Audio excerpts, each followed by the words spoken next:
ભરૂચના પશ્ચિમ વિસ્તારમાં છેલ્લા ઘણા સમયથી ખોરવાતી વીજ સેવાને લઈને સ્થાનિક રહીશોની ધીરજ ખૂટી છે.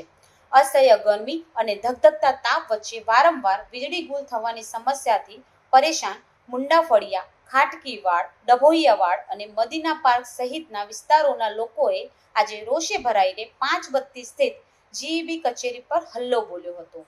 સ્થાનિક રહીશો અને અગ્રણીઓએ મોટી સંખ્યામાં એકઠા થઈને અધિકારીઓનો ઘેરાવ કર્યો હતો અને ઉગ્ર વિરોધ પ્રદર્શન કર્યું હતું.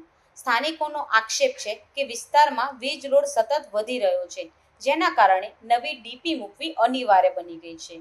વારંવારની રજૂઆતો છતાં વીજ કંપની દ્વારા કોઈ નક્કર પગલાં ન લેવાતા આખરે લોકોએ કચેરી જઈને હોબાળો મચાવ્યો હતો.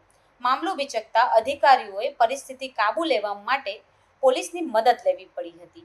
અંતે જીઈબીના ઉચ્ચ અધિકારીઓએ લોકોને ખાતરી આપી છે કે આ સમસ્યાનું યુદ્ધના ધોરણે નિરાકરણ લાવવામાં આવશે અને નવી ડીપી સ્થાપવાની કામગીરી પણ તાત્કાલિક પૂર્ણ કરાશે.